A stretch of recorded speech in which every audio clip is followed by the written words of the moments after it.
Gata of atonement. All evil karma ever committed by me since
Nakaya 3 refuges. Buddham Saranam Gacchami. Buddham Saranam Gacchami. Dhammam Saranam Gacchami. Dhammam Saranam Gacchami. Sangham Saranam Gacchami. Sangham Saranam Gacchami. I take refuge in Buddha. I take refuge in Buddha. I take refuge in Dharma. I take refuge in Dharma. I take refuge in Sangha. I take refuge in Sangha.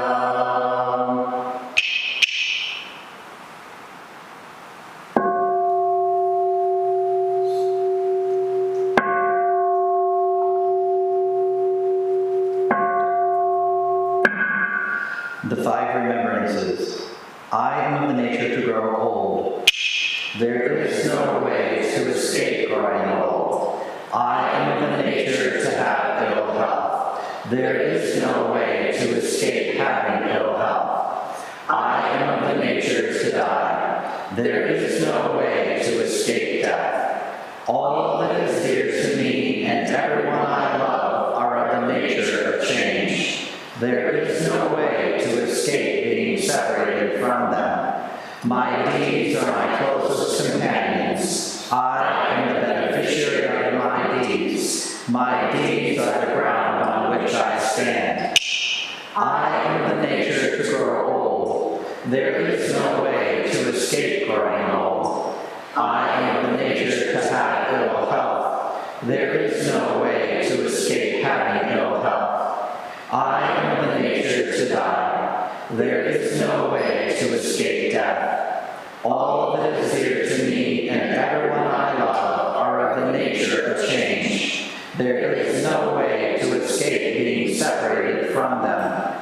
My deeds are my closest companions. I am the beneficiary of my deeds. My deeds are the ground on which I stand.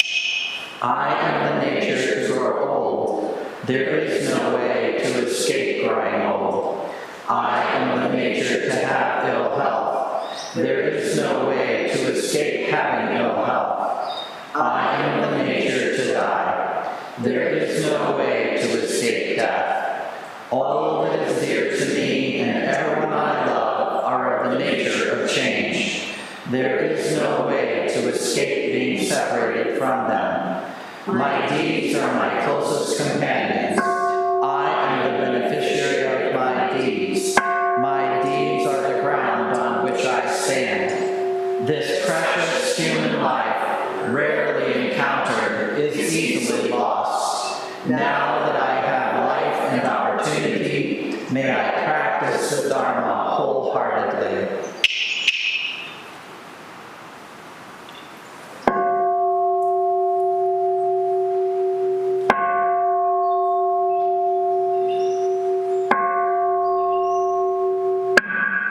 Mahayana Refuge.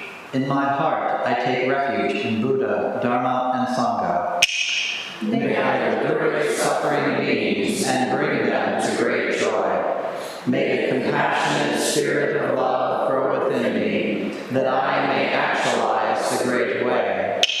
In my heart, I take refuge in Buddha, Dharma, and Sangha. May I liberate suffering beings and bring them to great joy.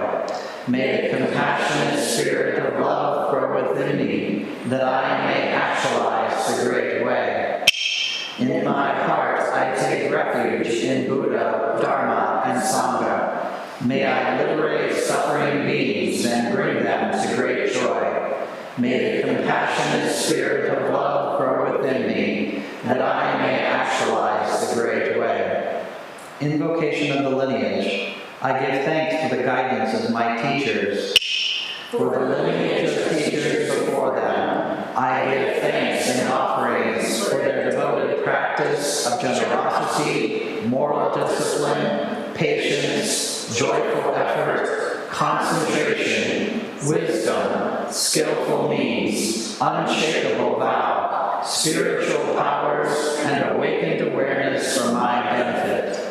May their years of life be lengthened. May their vows be completely realized. And may I cultivate these perfections with their guidance. 7 practices of the Bodhisattva. I bow down in body, speech, and mind.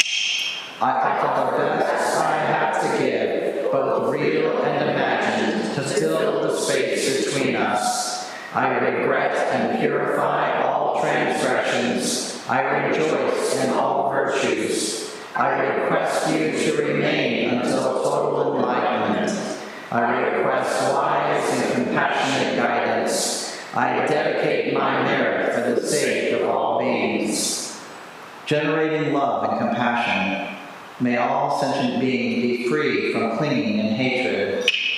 Being close to some and distant from others, how wonderful it would be. May this be accomplished. I will free them from clinging and hatred. Bless me to accomplish this. May all sentient beings enjoy happiness and the causes of happiness. How wonderful it would be. May this be accomplished. I will bring them happiness and the causes of happiness. Bless me to accomplish this. May all sentient beings be free from suffering and the causes of suffering. How wonderful it would be. May this be accomplished. I will free them from suffering and the causes of suffering. Bless me to accomplish this. May all sentient beings have the joy that has never known suffering. May they be free from clinging, hatred, jealousy, miserliness, doubt, pride, wrong view, ignorance, and dualistic thoughts. How wonderful it would be. May this be accomplished. I will bring them to this state. Bless me to accomplish this. Please stand and turn to page 6. We will now do the Enne Judo Kanangyo.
Enne Juku Kanangyo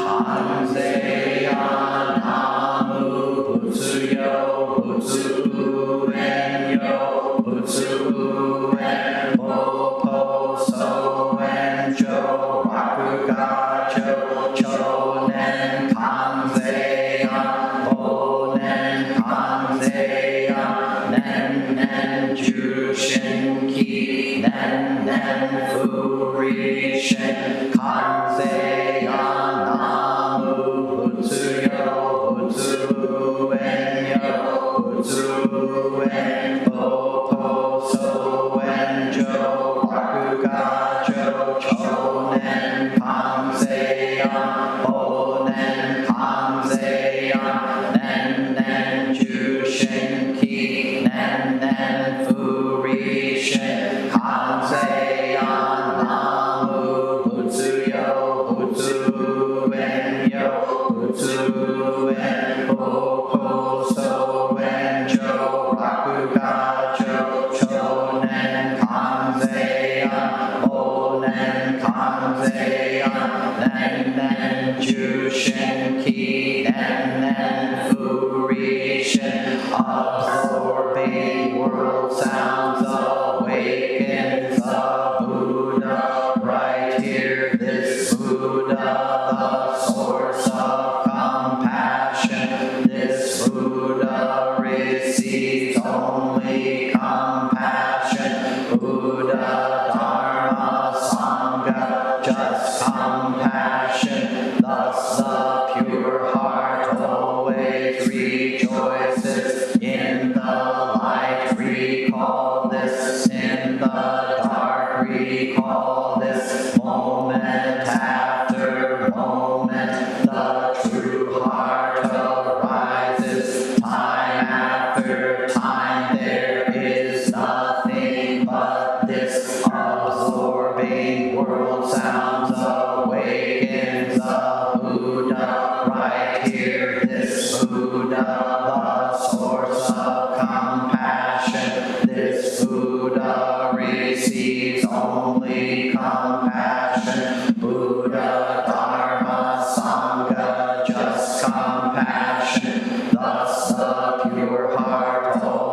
always rejoices. In the light recall this, in the dark recall this. Moment after moment, the true heart arises. Time after time, there is nothing but this. Absorbing world sounds awakens a Buddha right here. This Buddha, the source of compassion. This Buddha receives only compassion. Buddha, Dharma, Sangha, just compassion. Thus the pure heart always rejoices. In the light recall this, in the dark recall this. Moment after moment, the true heart arises. Time after time, there is nothing but this.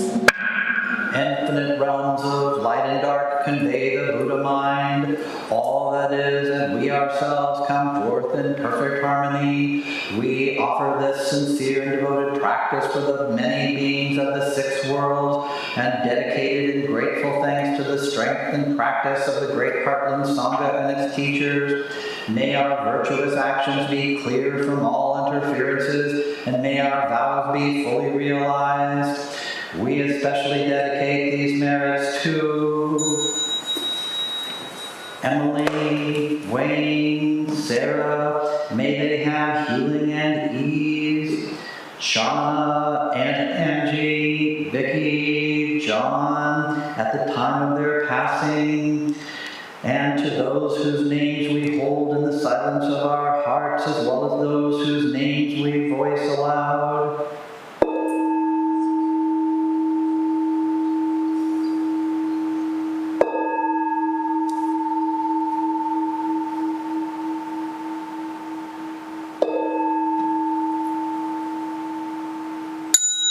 May we live in perfect peace with Buddha Dharma, and may we realize the Buddha way together.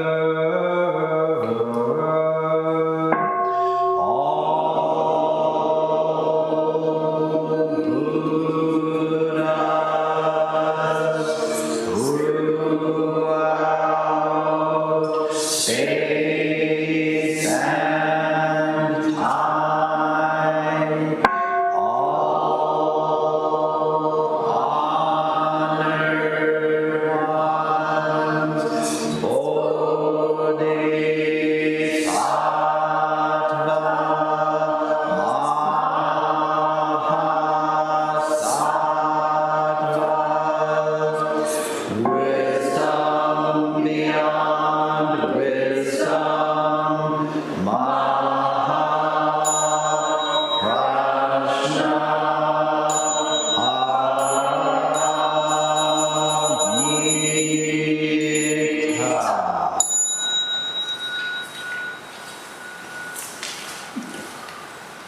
Please prepare for silence.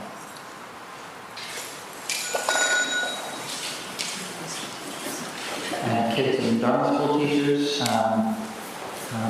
please head towards the Dharma school room.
Please stand for welcome meditation.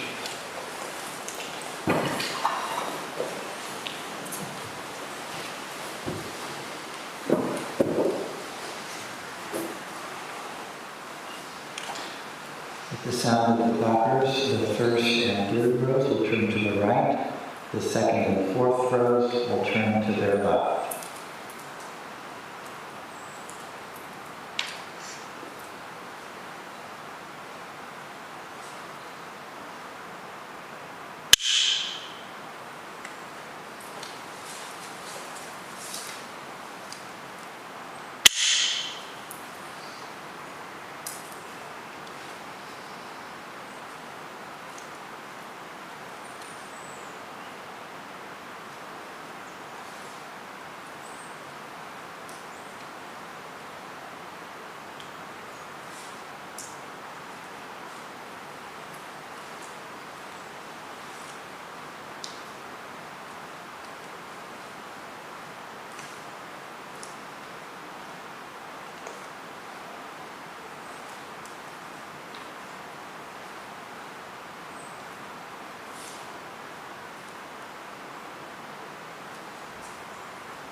We will now recite the Song of Covenant found on page 8 in the liturgy books.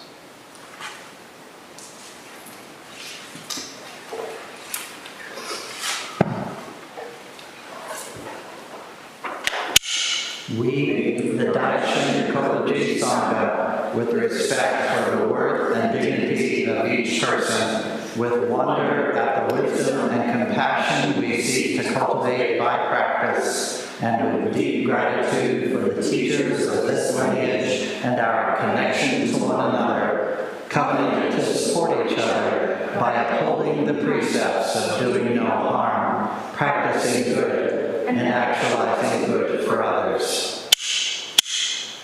Please have a seat for this morning's talk. Sit comfortably and face towards our teacher. In a moment, we'll recite the Gautama Opening Sutra, found on page 8.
Gata on opening the sutra.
morning, everyone. Hear me okay? So that was interesting. I think folks thought Rinson was giving the talk, and then they switched out the drink. So I don't know what's in Rinson's cup, but I got water in my one. So thank you all for being here this morning. It's turning out to be a really steamy June morning. I am not a great fan of hot,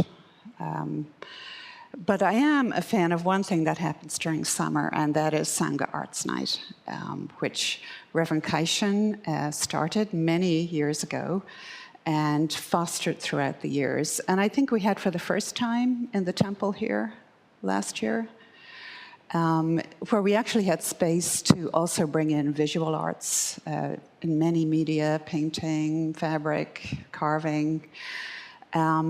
And it's always just remarkable, the level of creativity and expression in the Sangha. And in a way it isn't, because we are Zen students, right? And you know, there's a lot of range in the performances. Like Anken did like an amazing bassoon soloist. I think this year Roshi is providing a backing group for anyone who wants it. And I remember, I think it was Soko's kid who did a clarinet solo. And I mean, it was amazing. And he got to the end of this long run and had to stop and take 3 breaths. And I felt like we all took those 3 breaths with them, that we were like part of this creative process. So it's just a beautiful expression. And I do remember many years ago, Doan, just off the cuff, she made a remark saying that creativity is the pinnacle of Zen practice. And that just floored me, that comment. And you know how sometimes when some comment just hits you, and 10 years later you can remember the texture of that experience. Like we were standing right outside the Dokusan door in the old temple, and we were turning off the lights, we were leaving, and she just came out with this comment.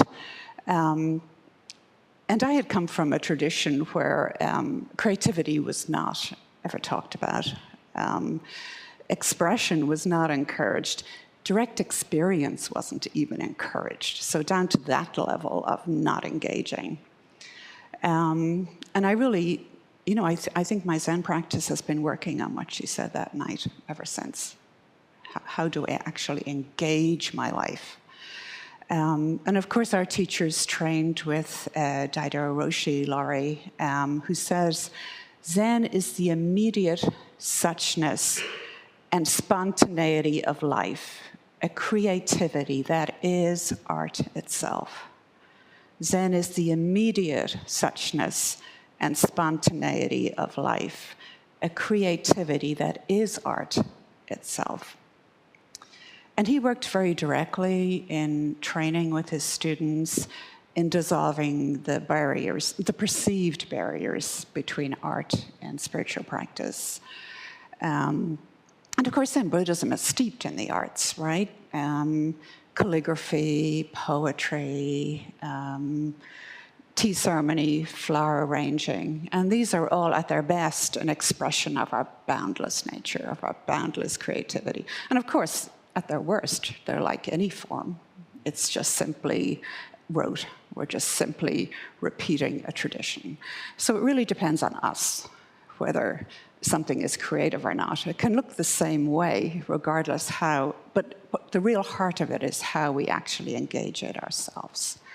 I know the tradition I was in, the form was never an expression of a spiritual truth. It was an expression of follow these rules. This is how it's done.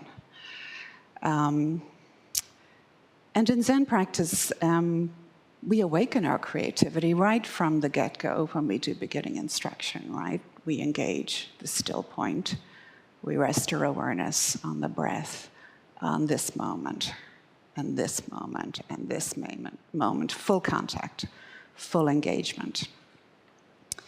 And And even the space is set up, I feel anyway, for creativity. This simplicity, this Zen aesthetic of simplicity.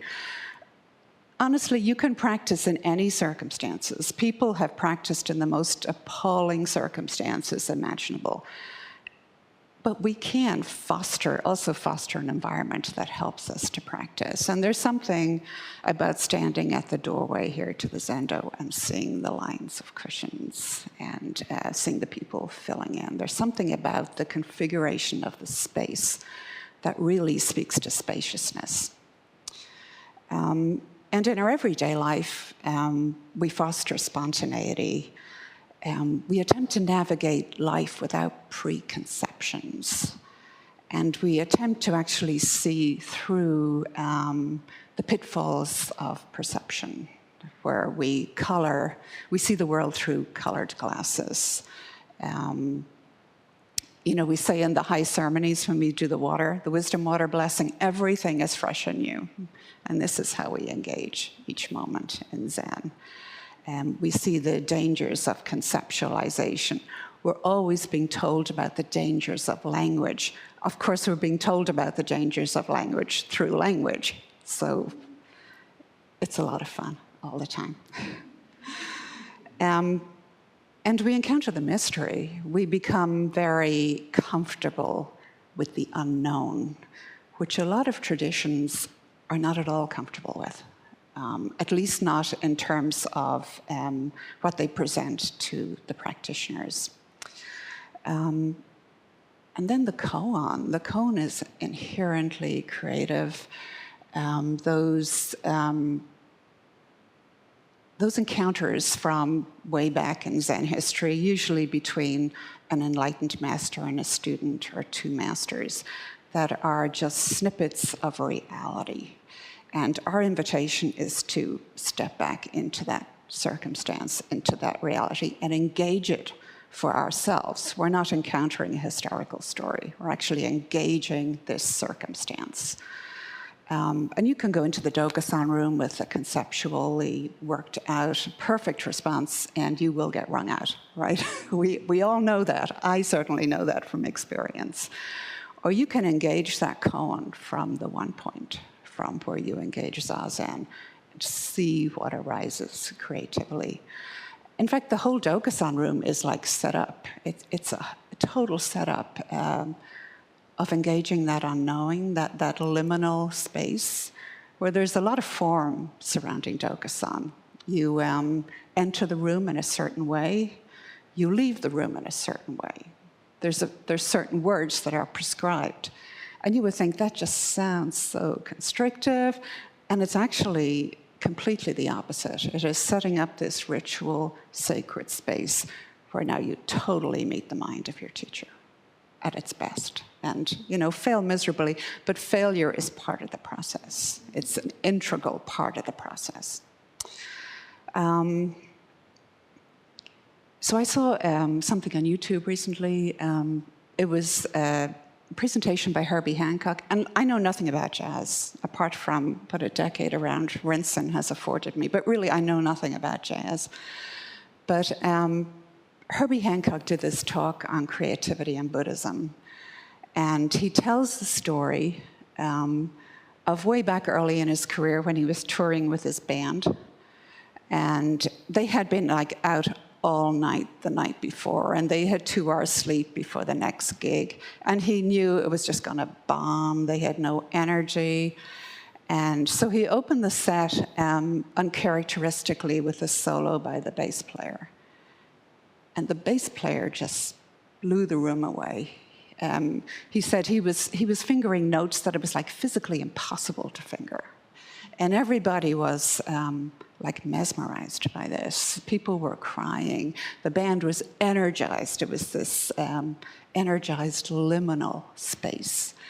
And after the set, Herbie Hancock went up to the bass player and said, what was that? Whatever that was, I want it. And the guy said, well, I've been practicing Buddhism. And Herbie Hancock was 32 when that happened and became a lifelong practitioner. He also asked the guy, how long have you been a Buddhist? And the guy said 3 weeks. So it's just this moment, baby, right? Herbie Hancock talks about his practice giving him an ever unfolding new vision of himself and his art, an ever unfolding new vision of himself and his art.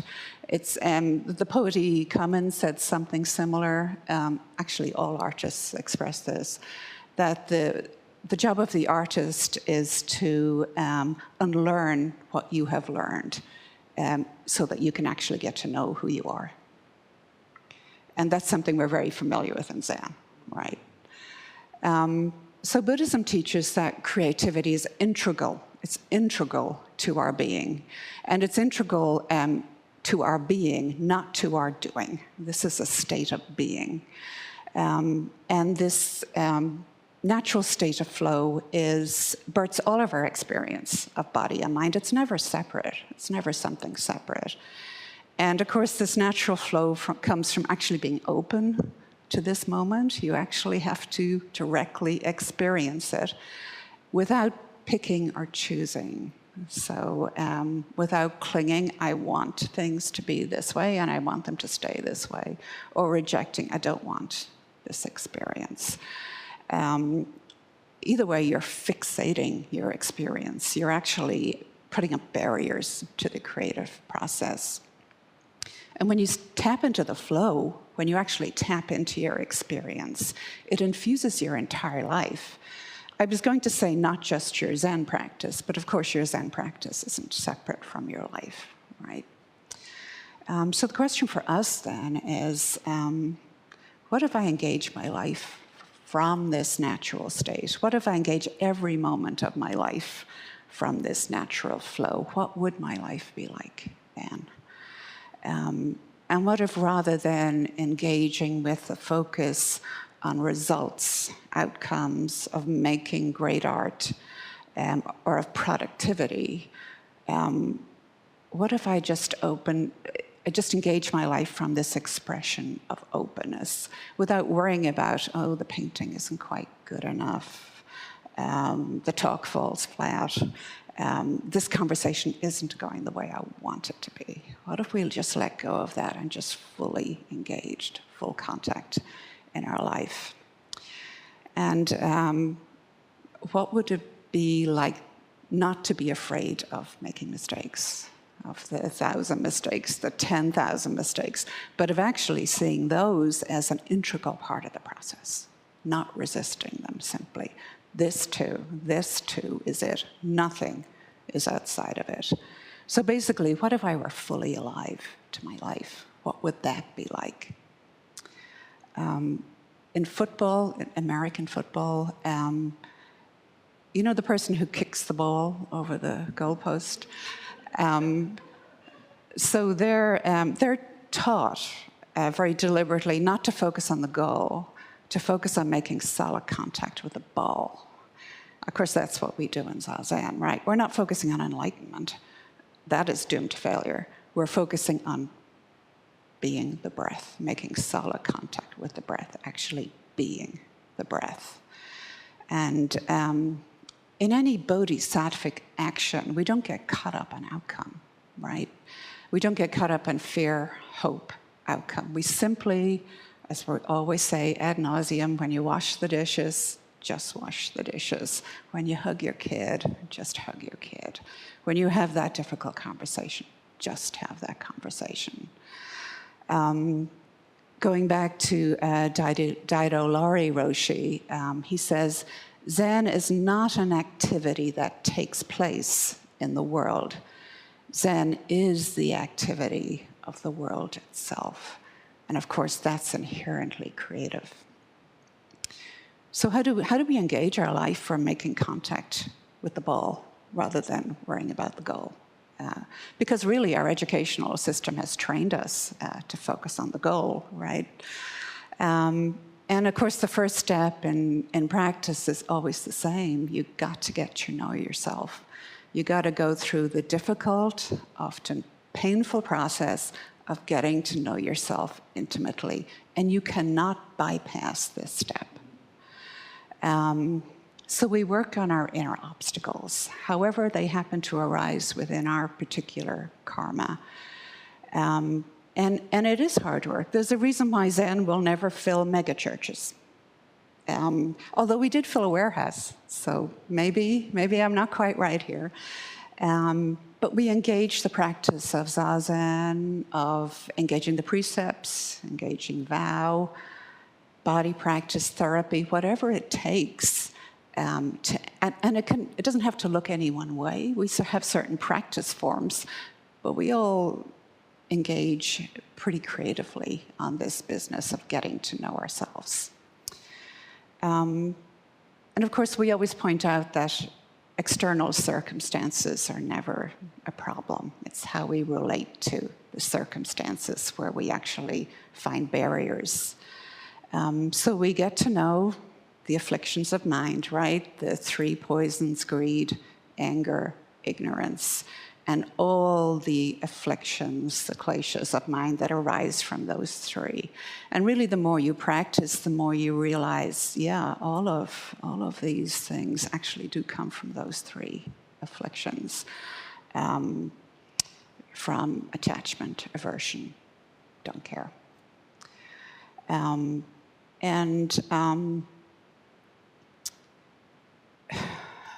Sometimes Zen is presented as a self-improvement project, which is like the complete opposite of what Zen is. Self-improvement project implies that we're fixing the self, that there's actually something there to fix. Just like the samsaric mind tries to fix reality, that we can actually make this experience, which is inherently unsatisfactory, right? That's the nature of samsara, that we can actually line up the ducks in such a way that it's going to work. It's doomed to failure, as is any idea of self-improvement. We're working on self-realization, not on fixing anything. And we don't beat ourselves up about being human, right? It's because we are human that we can actually do this work. As we say in the liturgy, this precious human life. It's in this body that we can actually do the work of awakening. And we cultivate our innate perfection in the midst of the 10,000 mistakes. Not a problem, it's all it. Suzuki Roshi used to say, we're all perfect and complete, and we could all use some work. It's like, yeah, we're all familiar with that. And of course, we open to our potential. When I used to go to therapy, my therapist would say, and embarrassingly frequently, she would say, hell can be very comfortable, where the dry cleaner is. It's like, damn, our afflictions can really be comfortable. It's what we know. Limiting ourselves can be really comfortable. You never have to do that difficult work of getting to know yourself. Tori Enji, in his Bodhisattva Vows, in our reading book, says,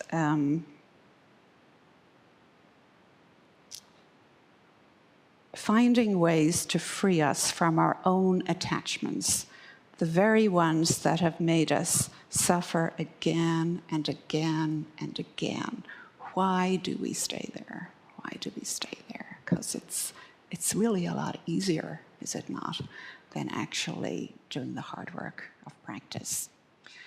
It is and it isn't, because once we have a taste of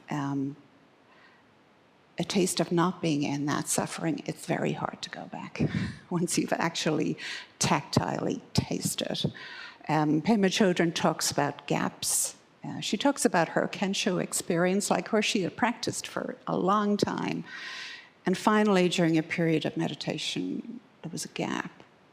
And she talks about how our practice is actually just allowing the gap to widen. It's not forcing anything to happen. It's simply just allowing. The whole of Zen practice is just allowing reality. And then we get a taste of abiding in spaciousness, of being in the flow. And no matter how much we practice and how much we encounter those gaps, we continually have to work on cultivating confidence in our innate perfection. Is it Dogen who says, practice endlessly? Because all of those afflictions of mind are there. They're there because we're human. Attachment, aversion, sloth, agitation, doubt. We simply encounter them differently when we practice. The Tibetan teacher Longchenpa from the 14th century said, the universe is oh my goodness, eyesight. The universe is spontaneously present. Who could have created it? It is the grand production of its creative energy. The universe is the grand production of its creative energy.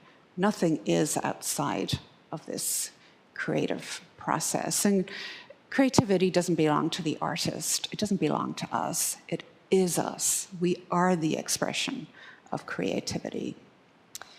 And we're not talking about anything separate from our own experience of mind. Dogen says, to study the self is to forget the self. To forget the self is to be enlightened by the 10,000 things. This is just the way it is, just allowing this.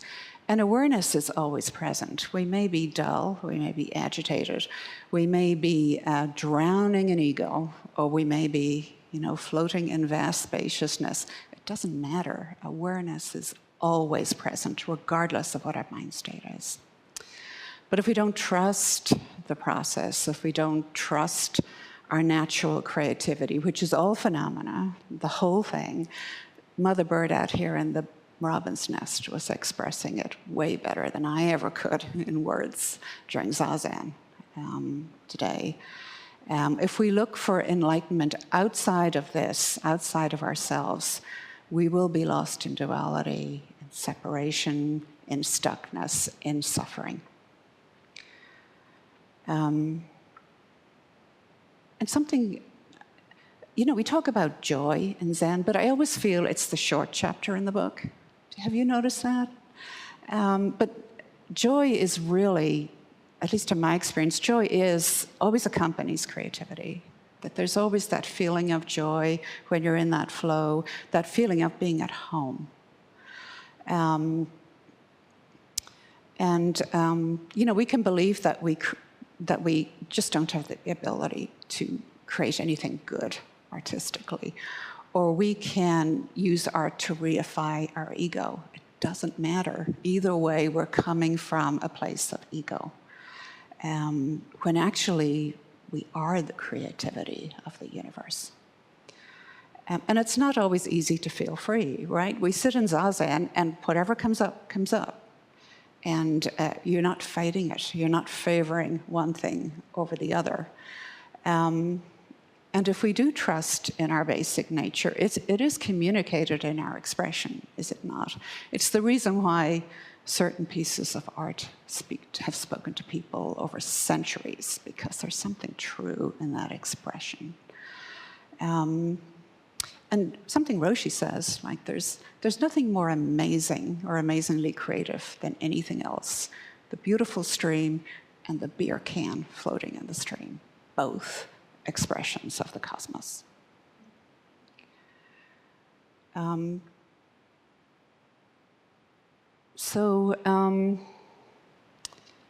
Manifestations of creativity and practice.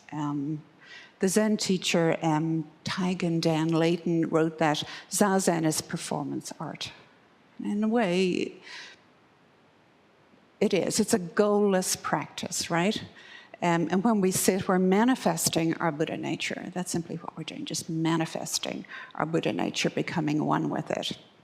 And we do collective performance art all the time, chanting, kinnin, we sit Zazen together, ritual, even the Shishin schedule, engaging in that.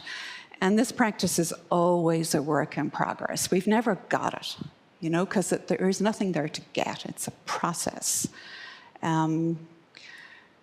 And rather than engaging these things as a repetitive means of keeping the tradition alive, which is like death to the practice, we fully engage this practice, perhaps from 900 years ago, but we engage it right now, in this moment, in this body. And Zen is a mystical tradition. There are those who would say it's humanistic, it's philosophical, but it is inherently mystical. It uses the power of myth, of symbol. You saw, as we say, come up here and perform the ritual. And we do that very openly and unapologetically. This is part of our practice. And this ritual expresses deep truths about reality. How do you engage that? How do you engage that? Realism speaks to the surface of things. Zen speaks to what's under the surface, to what's basic to reality. And art speaks to that. Emily Dickinson said that, she said, tell it true, but tell it slant. Because you actually can't put that expression into words. You just have to touch on it, however you do that in art. And she could be talking about myth. She could be talking about koan. She could be talking about Gilgamesh or Homer or the Upanishads or the Tibetan Book of the Dead or Joyce or Eliot or Woolf. They're all expressing the human experience as the cosmos, that we are the expression of the cosmos. And this is what you encounter in art. The human being as vast, cosmic, unknowable. And what happens when we don't come from that unknowable place? Then we are in great danger. And you can see that happening in the world today. Probably, you know, we think today is terrible, but actually we're far safer than we've ever been in human history. But if we look at our lives and look at each other as unidimensional, there's great danger.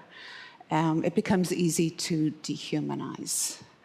From the Faith Mind poem, The Great Way is not difficult. It simply involves not picking and choosing. Make the smallest distinction, however, and heaven and earth are set infinitely apart. And therein lies hell, in making the distinction. And we've seen what has happened as we've separated ourselves from the natural world, as we've used the natural world as a resource that we've attempted to manage. And we've killed off the river deities and the gods of the forest. We've witnessed the rape of the natural world, right? Because it's unthinkable to treat something that you regard as sacred like that. Whether it's the sun, the moon, the spring, the summer, you, me. It's just unthinkable to treat beings like that. And in our liturgy, in the 7 practices of the Bodhisattva, we say, I offer the best I have to give, both real and imagined. That imagined is not incidental. We are always in the imaginal place in Zen, in our lives, whether we know it or not.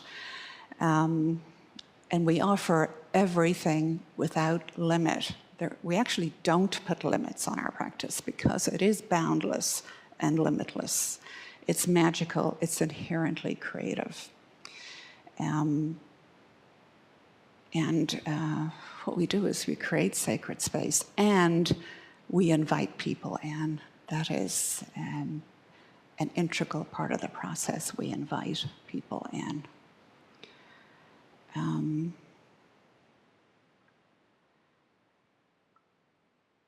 So just to get back to joy, joy is sometimes in the heart of Shishin when your knees hurt and you're on day 4 and that cone is kicking your butt. It doesn't feel very joyful, right?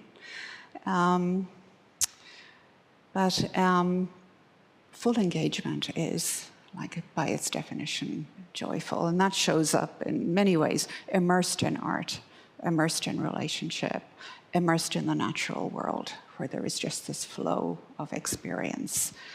And we talk about effortless effort in Zen, going beyond time and space, just being. And there's a quote from Geshe Tenzil Wangyal Rinpoche, who's a contemporary artist. And he writes about the creative process. He says, "You may have many enlightened qualities during that timeless moment of creation, and those qualities are far more valuable than any product you can create. People who are exposed to your product may feel something of what you felt in the act of creation, just as one can feel the depth of Rembrandt's experience captured in a self-portrait 350 years after he applied the paint strokes. But for the creator, the creation itself is not as important as being in the moment of creation. This is the life of an artist." See, the robin has joined us again. So I want to end with a poem because it's a form of creativity that I love. And I love this poem by Joy Harjo, who was, I believe, our first Native American poet laureate in this country. And it speaks to the barriers of the creative process, the journey, and the manifestation of it all in one breath. For calling the spirit back from wandering the earth in its human feet. Put down that bag of potato chips, that white bread, that bottle of pop. Turn off that cell phone, computer, and remote control. Open the door and close it behind you. Take a breath offered by friendly winds. They travel the earth, gathering essences of plants to clean. Give it back with gratitude. If you sing, it will give your spirit lift to fly to the stars' ears and back. Acknowledge this earth, who has cared for you since you were a dream planting itself precisely within your parents' desire. Let your moccasin feet take you to the encampment of the guardians who have known you before time, who will be there after time. They sit before the fire that has been there without time. Let the earth stabilize your post-colonial insecure jitters. Be respectful of the small insects, birds, and animal people who accompany you. Ask their forgiveness for the harm we humans have brought down upon them. Don't worry. The heart knows the way, though there may be high rises, interstates, checkpoints, armed soldiers, massacres, wars, and those who would despise you because they despise themselves. The journey might take you a few hours, a day, a year, a few years, 100, 1,000, or even more. Watch your mind. Without training, it might run away and leave your heart for the immense human feast set by the thieves of time. Do not hold regrets. When you find your way to the circle, to keep the fire kept burning by the keepers of your soul, you will be welcomed. You must clean yourself with cedar, sage, and other healing plant. Cut the ties you have to failure and shame. Let go of the pain you are holding in your mind, your shoulders, your heart, all the way to your feet. Let go the pain of your ancestors to make way for those who are heading in our direction. Ask for forgiveness. Call upon the help of those who love you.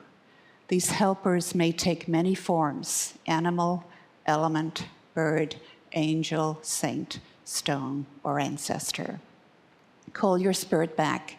It may be caught in corners and creases of shame, judgment, and human abuse.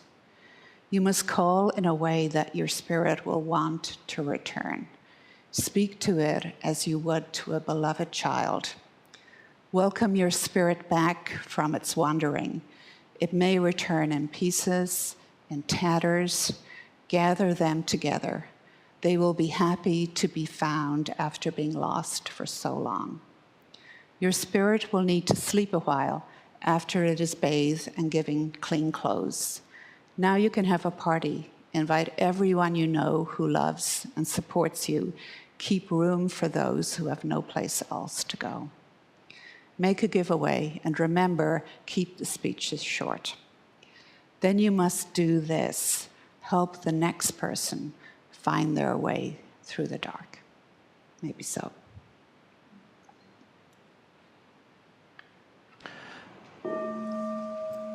Are our Dharma's kids? Okay. Oh, We'll close with the Bodhisattva.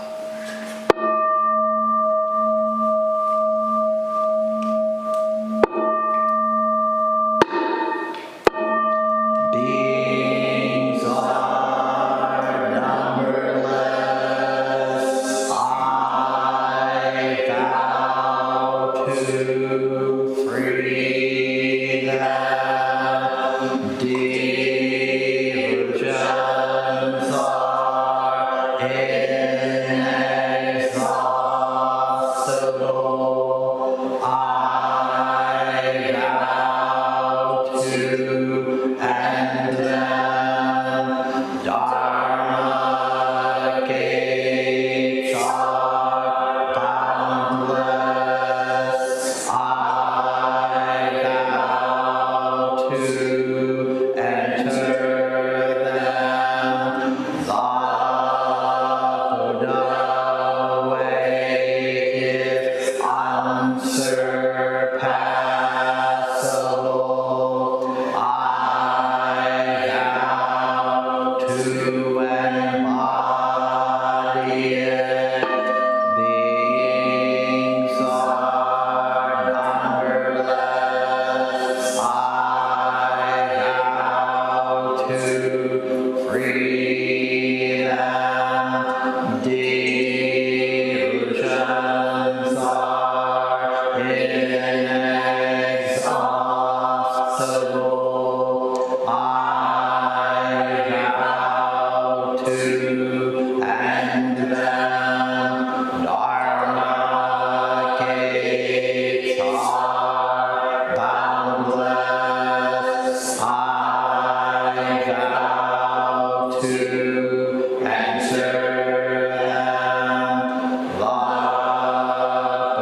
Thank you, everyone. That concludes our service. I'm sure there are some announcements for today.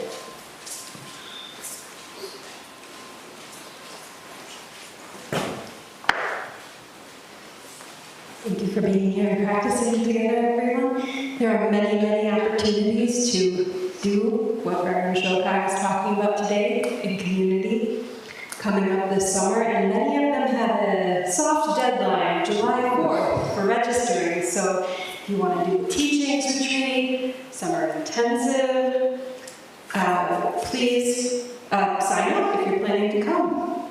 Sonda Arts Night, also excellent blurb for that, excellent promo. There's a sign-up sheet if you'd like to present or perform or be a member of the audience, a very important and crucial role.